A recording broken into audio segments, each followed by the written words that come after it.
War on drugs. On drugs. The war on drugs is a global campaign led by the U.S. federal government of drug prohibition, military aid, and military intervention with the aim of reducing the illegal drug trade in the United States. The initiative includes a set of drug policies that are intended to discourage the production, distribution, and consumption of psychoactive drugs that the participating governments and the UN have made illegal.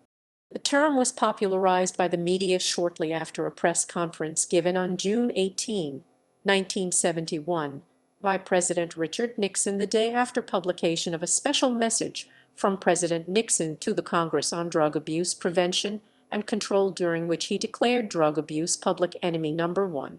That message to the Congress included text about devoting more federal resources to the prevention of new addicts and the rehabilitation of those who are addicted, but that part did not receive the same public attention as the term war on drugs. 2 years prior to this, Nixon had formally declared a war on drugs that would be directed toward eradication, interdiction, and incarceration. In 2015, the Drug Policy Alliance, which advocates for an end to the war on drugs, estimated that the United States spends $51 billion annually on these initiatives. And in 2021, after 50 years of the drug war, others have estimated that the U.S. has spent a cumulative $1 trillion on it. On May 13, 2009, Gil Kerlikowske, the director of the Office of National Drug Control Policy, ONDCP, signaled that the Obama administration did not plan to significantly alter drug enforcement policy, but also that the administration would not use the term war on drugs because Kerlikowske considers the term to be counterproductive. ONDCP's view is that drug addiction is a disease that can be successfully prevented and treated. In June 2011, the Global Commission on Drug Policy released a critical report on the war on drugs, declaring the global war on drugs has failed, with devastating consequences for individuals and societies around the world. 50 years after the initiation of the UN Single Convention on Narcotic Drugs, and years after President Nixon launched, the report was criticized by organizations that oppose a general legalization of drugs. History. 19th century. Morphine was first isolated from opium between 1803 and 1805, and hypodermic syringes were first constructed in 1851. This was particularly significant during the American Civil War, when wounded soldiers were treated with morphine. This led to widespread morphine addiction among veterans of the war. Until 1912, products such as heroin were sold over the counter in a form of cough syrup. Doctors also prescribed heroin for irritable babies, bronchitis, insomnia, nervous conditions, hysteria, menstrual cramps, and vapors, leading to mass addiction. In addition, laudanum, an opioid, was a common part of the home medicine cabinet. In fiction, Conan Doyle portrayed the hero Sherlock Holmes as a cocaine addict. Citizens did not reach a consensus on dealing with the long-term effects of hard drug usage until towards the end of the 19th century. 20th century. The first U.S. law that restricted the distribution and use of certain drugs was the Harrison Narcotics Tax Act of 1914. The first local laws came as early as 1860. In 1919, the United States passed the 18th Amendment, prohibiting the sale, manufacture, and transportation of alcohol, with exceptions for religious and medical use. In 1920, the United States passed the National Prohibition Act, Volstead Act, enacted to carry out the provisions in the law of the 18th Amendment. During World War I, many soldiers were treated with morphine and became addicts. The Federal Bureau of Narcotics was established in the United States Department of the Treasury by an act of June 14, 1930, 46, Stat. 595. In 1933, the federal prohibition for alcohol was repealed by passage of the 21st Amendment. In 1935, President Franklin D. Roosevelt publicly supported the adoption of the Uniform State Narcotic Drug Act. The New York Times used the headline "Roosevelt Asks Narcotic War Aid." In 1937, the Marijuana Tax Act of 1937 was passed. Several scholars have claimed that the goal was to destroy the hemp industry, largely as an effort of businessmen Andrew Mellon, Randolph Hearst, and the DuPont family. These scholars argue that with the invention of the decorticator, hemp became a very cheap substitute for the paper pulp that was used in the newspaper industry. These scholars believe that Hearst felt that this was a threat to his extensive timber holdings. Mellon, United States Secretary of the Treasury and the wealthiest man in America, had invested heavily in the DuPont's new synthetic fiber, nylon, and considered its success to depend on its replacement of the traditional resource, hemp. However, there were circumstances that contradict these claims. One reason for doubts about those claims is that the new decorticators did not perform fully satisfactorily in commercial production. Production of fiber from hemp, requiring harvest, transport, and processing, was a labor-intensive process. Technological developments decreased the labor required, but not sufficiently to eliminate this disadvantage. On October 27, 1970, Congress passed the Comprehensive Drug Abuse Prevention and Control Act of 1970, which, among other things, categorized controlled substances based on their medicinal use and potential for addiction. In 1971, two congressmen released a report on the growing heroin epidemic among U.S. servicemen in Vietnam. 10 to 15% of the servicemen were addicted to heroin, and President Nixon declared drug abuse to be public enemy number one. Although Nixon declared drug abuse to be public enemy number one in 1971, the policies that his administration implemented as part of the Comprehensive Drug Abuse Prevention and Control Act of 1970 were a continuation of drug prohibition policies in the U.S. which started in 1914. The Nixon campaign in 1968 and the Nixon White House after that had two enemies, the anti-war left and black people. You understand what I'm saying? We knew we couldn't make it illegal to be either against the war or black, but by getting the public to associate the hippies with marijuana and blacks with heroin, and then criminalizing both heavily, we could disrupt those communities. We could arrest their leaders, raid their homes, break up their meetings, and vilify them night after night on the evening news. Did we know we were lying about the drugs? Of course we did. In 1973, the Drug Enforcement Administration was created to replace the Bureau of Narcotics and Dangerous Drugs. The Nixon administration also repealed the federal 10-year mandatory minimum sentences for possession of marijuana and started federal demand reduction programs and drug treatment programs. Robert DuPont, the drug czar in the Nixon administration, stated it would be more accurate to say that Nixon ended, rather than launched, the war on drugs. DuPont also argued that it was the proponents of drug legalization that popularized the term war on drugs.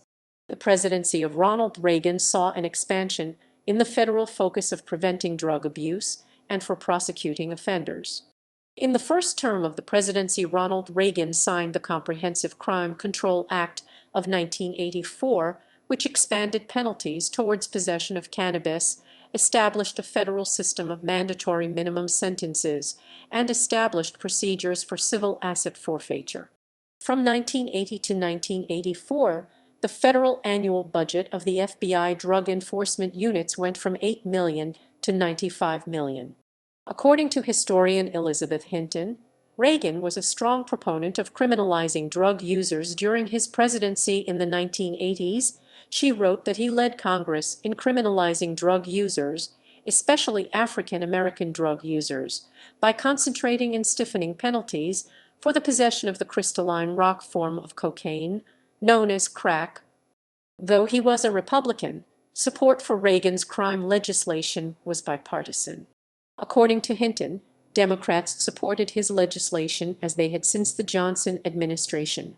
In 1982, Vice President George H.W. Bush and his aides began pushing for the involvement of the CIA and U.S. military in drug interdiction efforts. The Office of National Drug Control Policy (OND) was originally established by the National Narcotics Leadership Act of 1988, which mandated a national anti-drug media campaign for youth, which would later become the National Youth Anti-Drug Media Campaign.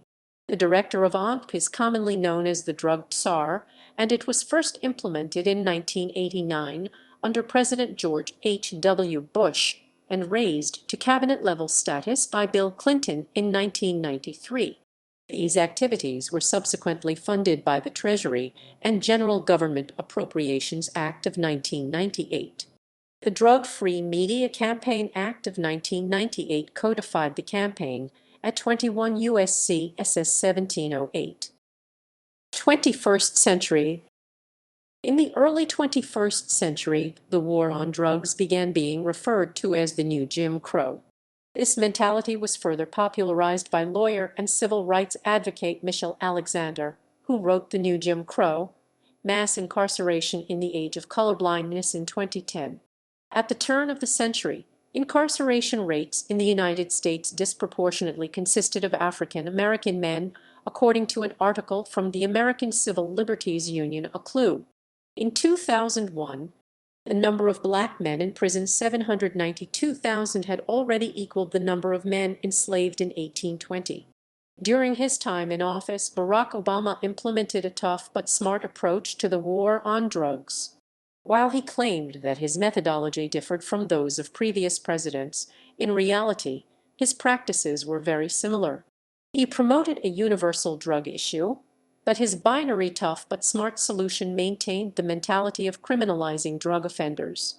An international group called the Global Commission on Drug Policy, composed of former heads of state and government, released a report on June 2, 2011, stating that the global war on drugs has failed. The commission was made up of 22 self-appointed members, including a number of prominent international politicians and writers. U.S. Surgeon General Regina Benjamin also released the first ever National Prevention Strategy, a framework towards preventing drug abuse and promoting healthy, active lifestyles. On May 21, 2012, the U.S. government published an updated version of its drug policy. The director of ONDCP stated simultaneously that this policy is somewhat different from the war on drugs. The U.S. government sees the policy as a third-way approach to drug control, an approach that is based on the results of a huge investment in research from some of the world's preeminent scholars on the disease of substance abuse. The policy does not see drug legalization as the silver bullet solution to drug control. It is not a policy where success is measured by the number of arrests made or prisons built. At the same meeting was a declaration signed by the representatives of Italy, the Russian Federation, Sweden, the United Kingdom, and the United States. In line with this, our approach must be a balanced one, combining effective enforcement to restrict the supply of drugs with efforts to reduce demand and build recovery, supporting people to live a life free of addiction. A 2013 CLUE report declared the anti-marijuana crusade a war on people of color. The report found that African Americans were 3.73 times more likely than whites to be apprehended, despite nearly identical usage rates and marijuana violations accounting for more than half of drug arrests nationwide during the previous decade. In a manner of speaking, Barack Obama's tough but smart binary approach to the war on drugs stunted its own progress. On one hand, non-white drug offenders received less excessive criminal sanctions, but on the other, by examining criminals as strictly violent or nonviolent, mass incarceration persisted. In March 2016, the International Narcotics Control Board stated that the international drug control treaties do not mandate a war on drugs. According to 2020 articles from the CLUE and the New York Times, Republicans and Democrats agreed that the time has come to end the war on drugs. While on the presidential campaign trail, Joe Biden claimed that he would take the necessary steps to alleviate the war on drugs and end the opioid epidemic. On December 4, 2020, the United States House of Representatives passed a marijuana reform bill, the Marijuana Opportunity Reinvestment and Expungement Act, also known as the MORE Act, which decriminalized marijuana by removing it from the list of scheduled substances. Additionally, according to the CLUE, it expunges past convictions and arrests and taxes marijuana to reinvest in communities targeted by the war on drugs. The MORE Act decriminalizes marijuana and removes it from the list of substances under the Controlled Substances Act. The MORE Act was received in the Senate in December 2020. Over time, states in the U.S. have approached the matter of drug liberalization at various paces. For example, as of December 2020, Oregon became the first U.S. state to decriminalize all drugs. The state government's response has shifted from a criminal approach to a public health approach. Based on ideology from modern political scientists and economic theorists, some contend the war on drugs has persisted as a way to facilitate the deregulation of free economic markets through its methods of mass incarceration. Domestic policy. Arrests and incarceration. According to Human Rights Watch, the war on drugs caused soaring arrest rates that disproportionately targeted African Americans due to various factors. John A. Lichman, an aide to Nixon, said that Nixon used the war on drugs to criminalize and disrupt Black and hippie communities and their leaders. The present state of incarceration in the U.S. as a result of the war on drugs arrived in several stages. By 1971, different steps on drugs had been implemented for more than 50 years, since 1914, 1937, etc., with only a very small increase of inmates per 100,000 citizens. During the first 9 years after Nixon coined the expression war on drugs, statistics showed only a minor increase in the total number of imprisoned. After 1980, the situation began to change. In the 1980s, while the number of arrests for all crimes had risen by 28%, the number of arrests for drug offenses rose 126%. The result of increased demand was the development of privatization and the for-profit prison industry. The U.S. Department of Justice, reporting on the effects of state initiatives, has stated that, from 1990 through 2000, the increasing number of drug offenses accounted for 27% of the total growth among Black inmates, 7% of the total growth among Hispanic inmates, and 15% of the growth among white inmates. In addition to prison or jail, the United States provides for the deportation of many non-citizens convicted of drug offenses. In 1994, the New England Journal of Medicine reported that the war on drugs resulted in the incarceration of 1 million Americans each year. In 2008, the Washington Post reported that of 1.5 million Americans arrested each year for drug offenses, 500,000 would be incarcerated. In addition, 1 in 5 Black Americans would spend time behind bars due to drug laws. Federal and state policies also impose collateral consequences on those convicted of drug offenses, separate from fines and prison time, that are not applicable to other types of crime. For example, a number of states have enacted laws to suspend for 6 months the driver's license of anyone convicted of a drug offense. These laws were enacted in order to comply with a federal law known as the Solomon-Lautenberg Amendment, which threatened to penalize states that did not implement the policy. Other examples of collateral consequences for drug offenses, or for felony offenses in general, include loss of professional license, loss of ability to purchase a firearm, loss of eligibility for food stamps, loss of eligibility for federal student aid, loss of eligibility to live in public housing, loss of ability to vote, and deportation. Sentencing disparities.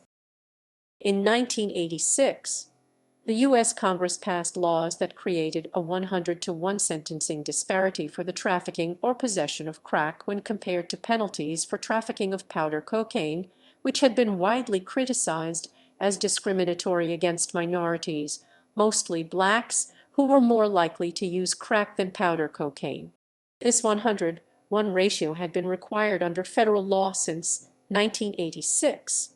Persons convicted in federal court of possession of 5 grams of crack cocaine received a minimum mandatory sentence of 5 years. On the other hand, possession of 500 grams of powder cocaine carries the same sentence. In 2010, the Fair Sentencing Act cut the sentencing disparity to 18-1. According to Human Rights Watch, crime statistics show that in the United States in 1999, compared to non-minorities, African Americans were far more likely to be arrested for drug crimes and received much stiffer penalties and sentences. Statistics from 1998 show that there were wide racial disparities in arrests, prosecutions, sentencing, and deaths. African American drug users made up for 35% of drug arrests, 55% of convictions, and 74% of people sent to prison for drug possession crimes. Nationwide, African Americans were sent to state prisons for drug offenses 13 times more often. Anti-drug legislation over time has also displayed an apparent racial bias. University of Minnesota professor and social justice author Michael Tonry writes, "The war on drugs foreseeably and unnecessarily blighted the lives of hundreds and thousands of young disadvantaged Black Americans and undermined decades of effort to improve the life chances of members of the urban Black underclass." In 1968, President Lyndon B. Johnson decided to focus his efforts on illegal drug use, an approach that was in line with expert opinion on the subject at the time. In the 1960s, it was believed that at least half of the crime in the U.S. was drug-related, and this number grew as high as 90% in the next decade. He created the Reorganization Plan of 1968, which merged the Bureau of Narcotics and the Bureau of Drug Abuse to form the Bureau of Narcotics and Dangerous Drugs within the Department of Justice. The belief during this time about drug use was summarized by journalist Max Lerner in his work America as a Civilization 1957. As a case in point, we may take the known fact of the prevalence of reefer and dope addiction in Negro areas. This is essentially explained in terms of poverty, slum living, and broken families, yet it would be easy to show the lack of drug addiction among other ethnic groups where the same conditions apply. Richard Nixon became president in 1969 and did not back away from the anti-drug precedent set by Johnson. Nixon began orchestrating drug raids nationwide to improve his watchdog reputation. Lois B. DeFleur, a social historian who studied drug arrests during this period in Chicago, stated that police administrators indicated they were making the kind of arrests the public wanted. Additionally, some of Nixon's newly created drug enforcement agencies would resort to illegal practices to make arrests as they tried to meet public demand for arrest numbers. From 1972 to 1973, the Office of Drug Abuse and Law Enforcement performed 6,000 drug arrests in 18 months, the majority of the arrested Black. The next two presidents, Gerald Ford and Jimmy Carter, responded with programs that were essentially a continuation of their predecessors. Shortly after Ronald Reagan became president in 1981, he delivered a speech on the topic. Reagan announced, "We're taking down the surrender flag that has flown over so many drug efforts. We're running up a battle flag." Then, driven by the 1986 cocaine overdose of Black basketball star Len Bias, Reagan was able to pass the Anti-Drug Abuse Act through Congress. This legislation appropriated an additional $1.07 billion to fund the war on drugs. More importantly, it established 29 new mandatory minimum sentences for drug offenses. In the entire history of the country up until that point, the legal system had only seen 55 minimum sentences in total. A major stipulation of the new sentencing rules included different mandatory minimums for powder and crack cocaine. At the time of the bill, there was public debate as to the difference in potency and effect of powder cocaine, generally used by whites, and crack cocaine, generally used by Blacks, with many believing that crack was substantially more powerful and addictive. Crack and powder cocaine are closely related chemicals, crack being a smokable, freebase form of powdered cocaine hydrochloride, which produces a shorter, more intense high while using less of the drug. This method is more cost-effective and therefore more prevalent on the inner city streets, while powder cocaine remains more popular in white suburbia. The Reagan administration began shoring public opinion against crack, encouraging DA official Robert Putnam to play up the harmful effects of the drug. Stories of crack whores and crack babies became commonplace by 1986. Time had declared crack the issue of the year. Riding the wave of public fervor, Reagan established much harsher sentencing for crack cocaine, handing down stiffer felony penalties for much smaller amounts of the drug. Reagan protege and former Vice President George H.W. Bush was next to occupy the Oval Office, and the drug policy under his watch held true to his political background. Bush maintained the hard line drawn by his predecessor and former boss, increasing narcotics regulation, when the first National Drug Control Strategy was issued by the Office of National Drug Control in 1989. The next three presidents, Clinton, Bush, and Obama, continued this trend, maintaining the war on drugs as they inherited it upon taking office. During this time of passivity by the federal government, it was the states that initiated controversial legislation in the war on drugs. Racial bias manifested itself in the states through such controversial policies as the stop and frisk police practices in New York City, and the three strikes felony laws began in California in 1994. In August 2010, President Obama signed the Fair Sentencing Act into law that dramatically reduced the 100-1 sentencing disparity between powder and crack cocaine, which disproportionately affected minorities. Commonly used illegal drugs.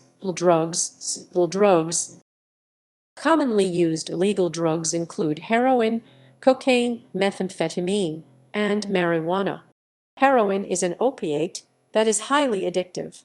If caught selling or possessing heroin, a perpetrator can be charged with a felony and face 2 to 4 years in prison and could be fined to a maximum of $20,000. Crystal meth is composed of methamphetamine hydrochloride. It is marketed as either a white powder or in a solid rock form. The possession of crystal meth can result in a punishment varying from a fine to a jail sentence. As with other drug crimes, sentencing length may increase depending on the amount of the drug found in the possession of the defendant. Cocaine possession is illegal across the U.S. The penalties for possession vary by state or if charges are federal. Marijuana is the most popular illegal drug worldwide. The punishment for possession of it is less than for the possession of cocaine or heroin. In some U.S. states, the drug is legal. Approximately half of all adult Americans have tried marijuana. Foreign interventions. Some scholars have claimed that the phrase war on drugs is propaganda cloaking an extension of earlier military or paramilitary operations.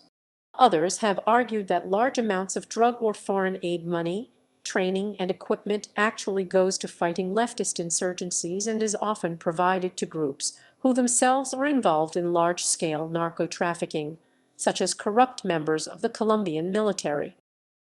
War in Vietnam. From 1963 to the end of the Vietnam War in 1975, marijuana usage became common among U.S. soldiers in non-combat situations. Some servicemen also used heroin. Many of the servicemen ended the heroin use after returning to the United States but came home addicted. In 1971, the U.S. military conducted a study of drug use among American servicemen and women. It found that daily usage rates for drugs on a worldwide basis were as low as 2%. However, in the spring of 1971, two congressmen released an alarming report alleging that 15% of the servicemen in Vietnam were addicted to heroin. Marijuana use was also common in Vietnam. Soldiers who used drugs had more disciplinary problems. The frequent drug use had become an issue for the commanders in Vietnam. In 1971, it was estimated that 30,000 servicemen were addicted to drugs, most of them to heroin. From 1971 on, therefore, returning servicemen were required to take a mandatory heroin test. Servicemen who tested positive upon returning from Vietnam were not allowed to return home until they had passed the test with a negative result. The program also offered a treatment for heroin addicts. Elliot Boren's article "The U.S. Military Needs Its Speed," published in Wired on February 10, 2003 reports. But the Defense Department, which distributed millions of amphetamine tablets to troops during World War II, Vietnam, and the Gulf War, soldiers on, insisting that they are not only harmless but beneficial. In a news conference held in connection with Schmidt and Ambache's Article 32 hearing, Dr. Pete Demetri, an Air Force physician and a pilot, claimed that the Air Force has used dexedrine safely for 60 years with no known speed-related mishaps. The need for speed, Demetri added, is a life and death issue for our military. Operation Intercept. One of the first anti-drug efforts in the realm of foreign policy was President Nixon's Operation Intercept, announced in September 1969, targeted at reducing the amount of cannabis entering the United States from Mexico. The effort began with an intense inspection crackdown that resulted in an almost shutdown of cross-border traffic. Because the burden on border crossings was controversial in border states, the effort only lasted 20 days. Operation Just Cause. On December 20, 1989, the United States invaded Panama as part of Operation Just Cause, which involved 25,000 American troops. General Manuel Noriega, head of the government of Panama, had been giving military assistance to Contra groups in Nicaragua at the request of the U.S., which, in exchange, tolerated his drug trafficking activities, which they had known about since the 1960s. When the Drug Enforcement Administration (DA) tried to indict Noriega in 1971, the CIA prevented them from doing so. The CIA, which was then directed by future President George H.W. Bush, provided Noriega with hundreds of thousands of dollars per year as payment for his work in Latin America. When CIA pilot Eugene Haisfus was shot down over Nicaragua by the Sandinistas, documents aboard the plane revealed many of the CIA activities in Latin America, and the CIA connections with Noriega became a public relations liability for the U.S. government, which finally allowed the DA to indict him for drug trafficking after decades of tolerating his drug. Operation Just Cause, whose purpose was to capture Noriega and overthrow his government. Noriega found temporary asylum in the Papal Nuncio and surrendered to U.S. soldiers on January 3, 1990. He was sentenced by a court in Miami to 45 years in prison. Plan Colombia. As part of its Plan Colombia program, the United States government currently provides hundreds of millions of dollars per year of military aid, training, and equipment to Colombia to fight left-wing guerrillas such as the Revolutionary Armed Forces of Colombia (FARC-EP), which has been accused of being involved in drug trafficking. Private U.S. corporations have signed contracts to carry out anti-drug activities as part of Plan Colombia. DynCorp, the largest private company involved, was among those contracted by the State Department, while others signed contracts with the Defense Department. Colombian military personnel have received extensive counterinsurgency training from U.S. military and law enforcement agencies, including the School of America's SOA. Author Grace Livingstone has stated that more Colombian SOA graduates have been implicated in human rights abuses than currently known SOA graduates from any other country. All of the commanders of the brigades highlighted in a 2001 Human Rights Watch report on Colombia were graduates of the SOA, including the Roman III Brigade in Val del Cauca, where the 2001 Altonea massacre occurred. U.S.-trained officers have been accused of being directly or indirectly involved in many atrocities during the 1990s, including the massacre of Trujillo and the 1997 Mapayapan massacre.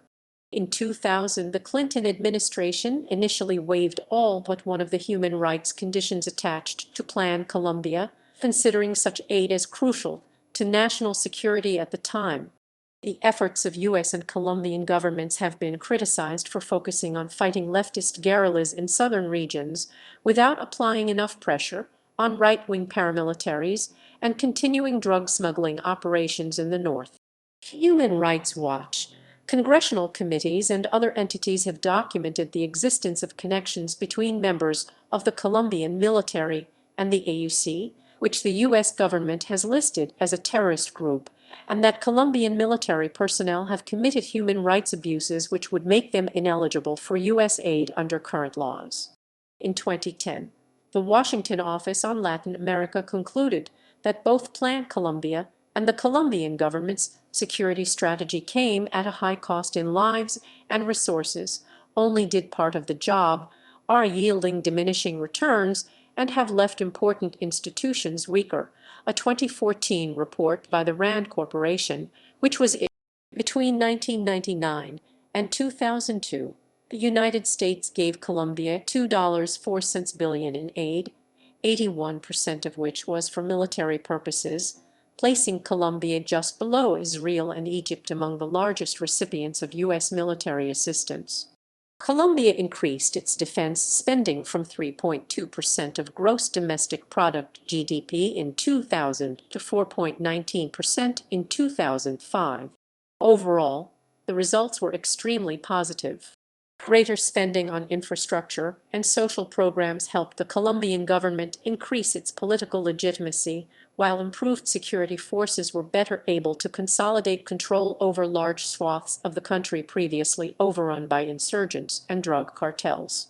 It also notes that Plan Colombia has been widely hailed as a success, and some analysts believe that, by 2010, Colombian security forces had finally gained the upper hand once and for all. Mérida Initiative. The Mérida Initiative is a security cooperation between the United States and the government of Mexico and the countries of Central America.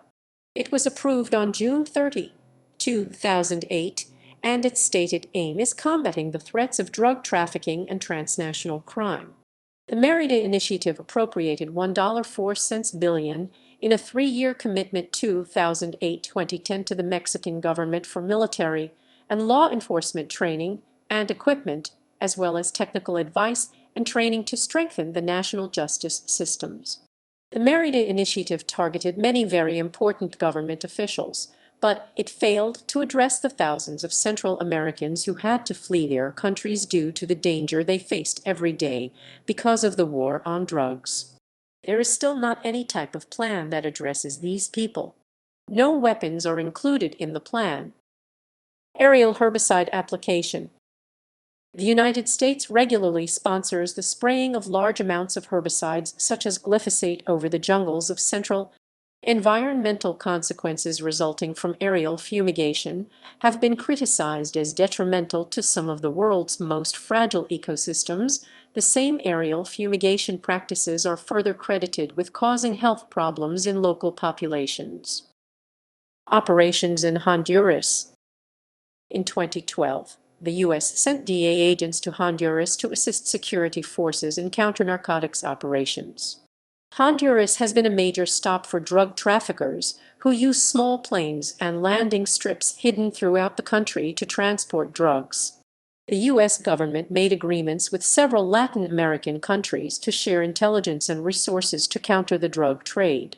DEA agents, working with other U.S. agencies such as the State Department, the CBP, and Joint Task Force Bravo, assisted Honduras troops in conducting raids on traffickers' sites of operation. Public support and opposition.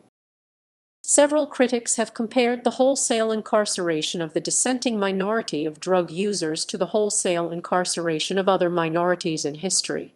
Psychiatrist Thomas Sass, for example, wrote in 1997, "Over the past 30 years, we have replaced the medical political persecution of illegal sex users, perverts, and psychopaths with the even more ferocious medical political persecution of illegal drug users." United States. The war on drugs has been a highly contentious issue since its inception. A poll on October 2, 2008, found that 3 in 4 Americans believed that the war on drugs was failing. The social consequences of the drug war have been widely criticized by such organizations as the American Civil Liberties Union as being racially biased against minorities and disproportionately responsible for the explode. According to a report commissioned by the Drug Policy Alliance and released in March 2006 by the Justice Policy Institute, America's drug-free zones are ineffective at keeping youths away from drugs and instead create strong racial disparities in the judicial system. In 2014, a Pew Research Center poll found more than 6 in 10 Americans state that state governments moving away from mandatory prison terms for drug law violations is a good thing, while 3 out of 10 Americans say these policy changes are a bad thing. This is a substantial shift from the same poll questions since 2001. In 2014, a Pew Research Center poll found that 67% of Americans feel that a movement towards treatment for drugs like cocaine and heroin is better versus the 26% who feel that prosecution. In 2018, a Rasmussen Report poll found that less than 10% of Americans think that the war on drugs is being won, and that 75% found that Americans believe that America is not winning the war on drugs. Mexico. Mexican citizens, unlike American citizens, support the current measures their government is taking against drug cartels in the war on drugs. A Pew Research Center poll in 2010 found that 80% supported the current use of the Army in the war on drugs to combat drug traffickers, with about 55% saying that they have been making progress in the war. A year later, in 2011, a Pew Research Center poll uncovered that 71% of Mexicans find that illegal drugs are a very big problem in their country. 77% of Mexicans also found that drug cartels and the violence associated with them are as well a big challenge for Mexico. The poll also found that the percentages believing that illegal drugs and violence related to the cartel were higher in the North, with 87% for illegal drug use and 94% cartel-related violence being a problem. This compared to the other locations, South, Mexico City, and the greater area of Mexico City, and Central Mexico, which are all about 18% or lower than the North on illegal drug use being a problem for the country. These respective areas are also lower than the North by 19% or more on the issue of drug cartel-related violence being an issue for the country. In 2013, a Pew Research Center poll found that 74% of Mexican citizens would support the training of their police and military. The poll also found that another 55% would support the supplying of weapons and financial aid. Though the poll indicates a support of U.S. aid, 59% were against troops on the ground by the U.S. military. Also in 2013, Pew Research Center found in a poll that 56% of Mexican citizens believe that the United States and Mexico are both to blame for drug violence in Mexico. In that same poll, 20% believe that the United States is solely to blame and 17% believe that Mexico is solely to blame. Latin America. At a meeting in Guatemala in 2012, 3 former presidents from Guatemala, Mexico, and Colombia said that the war on drugs had failed and that they would propose a discussion on alternatives, including decriminalization, at the Summit of the Americas in April of that year. Guatemalan President Otto Pérez Molina said that the war on drugs was exacting too high a price on the lives of Central Americans, and that it was time to end the taboo on discussing decriminalization. At the summit, the government of Colombia pushed for the most far-reaching change to drugs policy since the war on narcotics was declared by Nixon 4 decades prior, citing the catastrophic effects it had had in Colombia. Canada. In Canada, enforcement is not carried out using the military, even when Canada is a major supplier of recreational drugs including meth and ecstasy. Socioeconomic effects. Permanent underclass creation. Penalties for drug crimes among American youth almost always involve permanent or semi-permanent removal from opportunities for education, strip them of voting rights, and later involve creation of criminal records which make employment more difficult. 1/5 of the U.S. prison population are incarcerated for a drug offense. Thus, some authors maintain that the war on drugs has resulted in the creation of a permanent underclass of people who have few educational or job opportunities, often as a result of being punished for drug offenses, which in turn have resulted from attempts to earn a living in spite of having no education or job opportunities. Costs to taxpayers. According to a 2008 study published by Harvard economist Jeffrey A. Miron, the annual savings on enforcement and incarceration costs from the legalization of drugs would amount to roughly $41.03 billion, with $25.07 billion being saved among the states and over $15.06 billion accrued for the federal. Miron further estimated at least $46.07 billion in tax revenue based on rates comparable to those on tobacco and alcohol, $8.07 billion from marijuana, $32.06 billion from cocaine and heroin, and $5.04 billion from other drugs.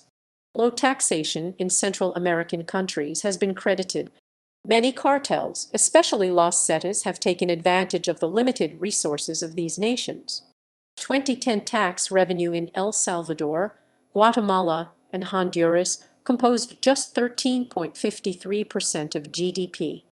As a comparison, in Chile and the U.S. taxes were 18.6% and 26.9% of GDP, respectively.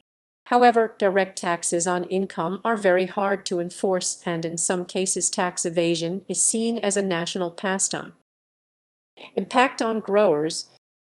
The status of coca and coca growers has become an intense political issue in several countries, including Colombia and particularly Bolivia, where the president, Evo Morales, a former coca growers union leader, has promised to legalize the traditional cultivation and use of coca. Indeed, legalization efforts have yielded some successes under the Morales administration when combined with aggressive and targeted eradication efforts. The country saw a 12–13% decline in coca cultivation in 2011 under Morales, who has used coca growers' federations to ensure compliance with the law rather than providing a primary role for security forces. The coca eradication policy has been criticized for its negative impact on the livelihood of coca growers in South America. In many areas of South America, the coca leaf has traditionally been chewed and used in tea and for religious, medicinal, and nutritional purposes by locals. For this reason, many insist that the illegality of traditional coca cultivation is unjust. In many areas, the U.S. government and military has forced the eradication of coca without providing for any meaningful alternative crop for farmers, and has additionally destroyed many of their food or market crops, leaving them starving and destitute. Allegations of official involvement in drug trafficking. The CIA, State Department, and several other U.S. government agencies have been alleged to have relations with various groups which are involved in drug trafficking. CIA and Contra cocaine trafficking. Senator John Kerry's 1988 U.S. Senate Committee on Foreign Relations report on Contra drug links concludes that members of the U.S. State Department who provided support for the Contras are involved in drug trafficking, and elements of the Contras themselves knowingly receive financial and material assistance from drug traffickers. The report further states that the Contra drug links include payments to drug traffickers by the U.S. State Department of funds authorized by the Congress for humanitarian assistance to the Contras, in some cases after the traffickers had been indicted by federal law enforcement agencies on drug charges, in others while traffickers were under active investigation by these same agencies. In 1996, journalist Gary Webb published reports in the San Jose Mercury News and later in his book Dark Alliance, claiming that, for the better part of a decade, a San Francisco Bay Area drug ring sold tons of cocaine to the Crips and Bloods street gangs of Los Angeles and funneled millions in drug profits to a Latin American. This drug ring opened the first pipeline between Colombia's cocaine cartels and the black neighborhoods of Los Angeles, and as a result, the cocaine that flooded in helped spark a crack explosion in urban America. Webb's premise regarding the U.S. government connection was initially attacked at the time by the media. The series remains controversial. The series resulted in 3 federal investigations, i.e., by the CIA, Department of Justice, and the House Intelligence Committee into the claims of Dark Alliance. The reports rejected the series' main claims, but were critical of some CIA and law enforcement actions.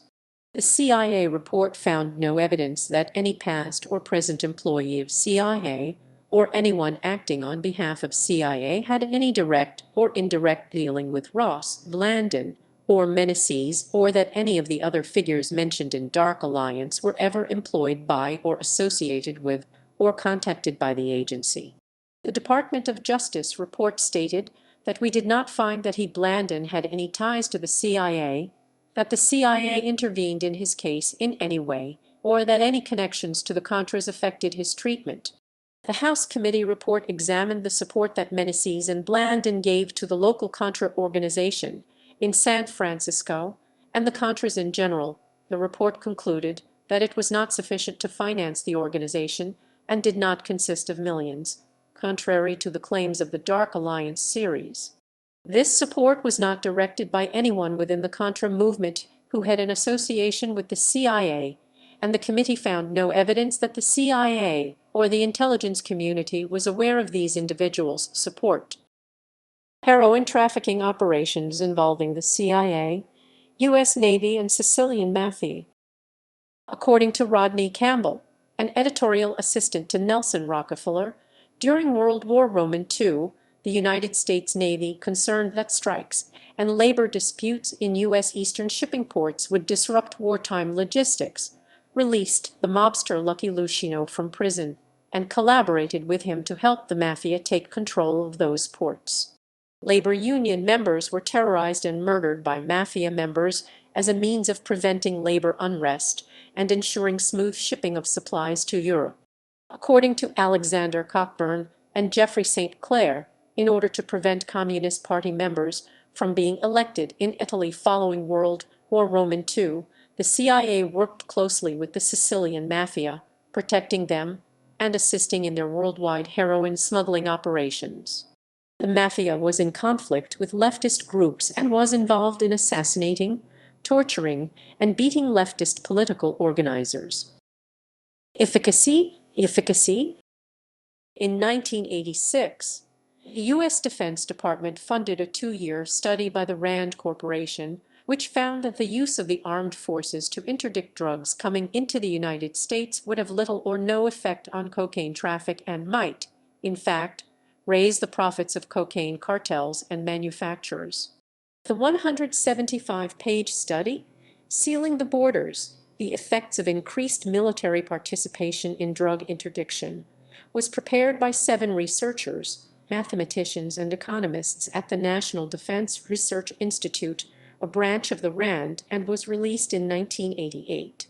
The study noted that 7 prior studies in the past 9 years, including one by the Center for Naval Research and the Office of Technology Assessment, had come to similar conclusions. Interdiction efforts, using current armed forces resources, would have almost no effect on cocaine importation into the United States. The report concluded, during the early to mid-1990s, the Clinton administration ordered and funded a major cocaine policy study, again by RAND. The RAND Drug Policy Research Center study concluded that $3 billion should be switched from federal and local law enforcement to treatment. The report said that treatment is the cheapest way to cut drug use, stating that drug treatment is 23 times more effective than the supply-side war on drugs. The National Research Council Committee on Data and Research for Policy on Illegal Drugs published its findings in 2001 on the efficacy of the drug war. The NRC committee found that existing studies on efforts to address drug usage and smuggling from U.S. military operations to eradicate coca fields in Colombia to domestic drug treatment centers have all been inconclusive. If the programs have been evaluated at all, the existing drug use monitoring systems are strikingly inadequate to support the full. The study, though not ignored by the press, was ignored by top-level policymakers, leading committee chair Charles Mansky to conclude, as one observer notes, that the drug war has no interest in its own results. In mid-1995, According to a 2009 study, this effort was successful, but its effects were largely temporary. During alcohol prohibition, the period from 1920 to 1933, alcohol use initially fell but began to increase as early as 1922. It has been extrapolated that even if prohibition had not been repealed in 1933, alcohol consumption would have quickly surpassed pre-prohibition levels. One argument against the war on drugs is that it uses similar measures as prohibition and is no more effective. In the 6 years from 2000 to 2006, the U.S. spent $4.07 billion on Plan Colombia, an effort to eradicate coca production in Colombia. The main result of this effort was to shift coca production into more remote areas and force other forms of adaptation. The overall acreage cultivated for coca in Colombia at the end of the 6 years was found to be the same after the U.S. Drug SARS office announced a change in measuring methodology in 2005 and included new areas in its surveys. Cultivation in the neighboring countries of Peru and Bolivia increased. Some would describe this effect like squeezing a balloon. Richard Davenport Himes, in his book The Pursuit of Oblivion, criticized the efficacy of the war on drugs by pointing out that 10–15% of illicit heroin and 30% of illicit cocaine is intercepted. Drug traffickers have gross profit margins of up to 300%. At least 75% of illicit drug shipments would have to be intercepted before the traffickers' profits were hurt. Alberto Fujimori, president of Peru from 1990 to 2000, described U.S. foreign drug policy as failed on grounds that, for 10 years, there has been a considerable sum invested by the Peruvian government and another sum on the part of the American government, and this has not led to a reduction in the supply of coca leaf offered for sale. Rather, in the 10 years from 1980 to 1990, it grew tenfold. At least 500 economists, including Nobel laureates Milton Friedman, George Akerlof, and Vernon L. Smith, have noted that reducing the supply of marijuana without reducing the demand causes the price, and hence the profits of marijuana sellers. The increased profits encourage the producers to produce more drugs despite the risks, providing a theoretical explanation for why attacks on drug supply have failed to have any lasting effect. The aforementioned economists published an open letter to President George W. Bush stating, "We urge the country to commence an open and honest debate about marijuana prohibition. At a minimum, this debate will force advocates of current policy to show that prohibition has benefits sufficient to justify the cost to taxpayers, foregone tax revenues, and numerous ancillary." The Declaration from the World Forum Against Drugs, 2008 state that a balanced policy of drug abuse prevention, education, treatment, law enforcement, research, and supply reduction provides the most effective platform to reduce drug abuse and its associated harms, and call on governments to consider demand reduction as one of their first priorities in the fight against drug abuse.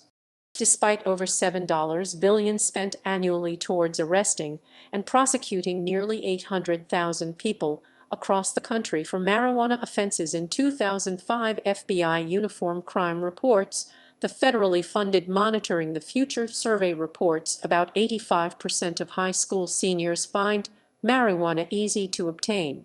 That figure has remained virtually unchanged since 1975, never dropping below 82.7% in 3 decades of national surveys. The Drug Enforcement Administration states that the number of users of marijuana in the U.S. declined between 2000 and 2005, even with many states passing new medical marijuana laws, making access easier, though usage rates remain higher than they were in the 1990s, according to the National Survey on Drug Use and Health. ONDCP stated in April 2011 that there has been a 46% drop in cocaine use among young adults over the past 5 years and a 65% drop in the rate of people testing positive for cocaine in the workplace since 2006. At the same time, a 2007 study found that up to 35% of college undergraduates used stimulants not prescribed to them. A 2013 study found that prices of heroin, cocaine, and cannabis had decreased from 1990 to 2007, but the purity of these drugs had increased during the same time. According to data collected by the Federal Bureau of Prisons, 45.3% of all criminal charges were drug-related and 25.5% of sentences for all charges last 10 years. Furthermore, non-whites make up 41.4% of the federal prison system's population, and over half are under the age of 40. The Bureau of Justice Statistics contends that over 80% of all drug-related charges are for possession, rather than the sale or manufacture of drugs. In 2015, the U.S. government spent over $25 billion on supply reduction, while allocating only $11 billion for demand reduction. Supply reduction includes interdiction, eradication, and law enforcement. Demand reduction includes education, prevention, and treatment. The war on drugs is often called a policy failure. Legality. Alternatives. Several authors believe that the United States federal and state governments have chosen wrong methods for combating the distribution of illicit substances. Aggressive, heavy-handed enforcement funnels individuals through courts and prisons instead of treating the cause of the addiction. The focus of government efforts has been on punishment. By making drugs illegal rather than regulating them, the war on drugs creates a highly profitable black market. Jefferson Fish has edited scholarly collections of articles offering a wide variety of public health-based and rights-based alternative drug policies. In the year 2000, the United States drug control budget reached $18.4 billion, nearly half of which was spent financing law enforcement, while only 1/6 was spent on treatment. In the year 2003, 53% of the requested drug control budget was for enforcement, 29% for treatment, and 18% for prevention. The state of New York, in particular, designated 17% of its budget towards substance abuse-related spending. Of that, a mere 1% was put towards prevention, treatment, and research. In a survey taken by Substance Abuse and Mental Health Services Administration (SAMHSA), it was found that substance abusers that remain in treatment longer are less likely to resume their former drug habits. Of the people that were studied, 66% were cocaine users. After experiencing long-term inpatient treatment, only 22% returned to the use of cocaine. Treatment had reduced the number of cocaine abusers by 2/3. By spending the majority of its money on law enforcement, the federal government had underestimated the true value of drug treatment facilities and their benefit towards reducing the number of addicts in the U.S. In 2004, the federal government issued the National Drug-Control Strategy. It supported programs designed to expand treatment options, enhance treatment delivery, and improve treatment outcomes. For example, the strategy provided SAMHSA with a $100.06 million grant to put towards their Access to Recovery (ATR) initiative. ATR is a program that provides vouchers to addicts to provide them with the means to acquire clinical treatment or recovery support. The project's goals are to expand capacity, support client choice, and increase the array of faith-based and community-based providers for clinical treatment and recovery support services. The ATR program will also provide a more flexible array of services based on the individual's treatment needs. The 2004 strategy additionally declared a significant $32 million raise in the drug courts program, which provides drug offenders with alternatives to incarceration.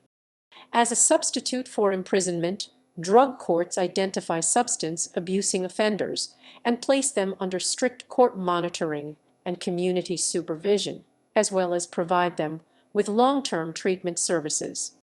According to a report issued by the National Drug Court Institute, drug courts have a wide array of benefits, with only 16.4% of the nation's drug court graduates rearrested and charged with a felony within 1 year of completing the program versus the 44.1% of released prisoners who end up.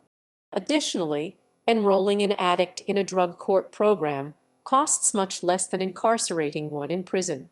According to the Bureau of Prisons, The fee to cover the average cost of incarceration for federal inmates in 2006 was $24,440. The annual cost of receiving treatment in a drug court program ranges from $900 to $3,500. Drug courts in New York State alone saved $2.54 million in incarceration costs.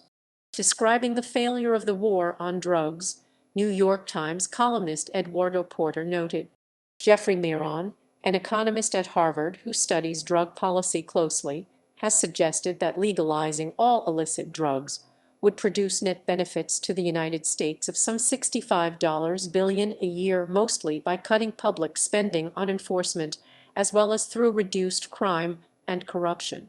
A study by analysts at the Rand Corporation, a California research organization, suggested that if marijuana were legalized in California and the drugs spilled from there to other states, Mexican drug cartels would lose about a fifth of their annual income of some $6.05 billion from illegal exports to the United States. Many believe that the war on drugs has been costly and ineffective largely because inadequate emphasis is placed on treatment of addiction. The United States leads the world in both recreational drug usage and incarceration rates. 70% of men arrested in metropolitan areas test positive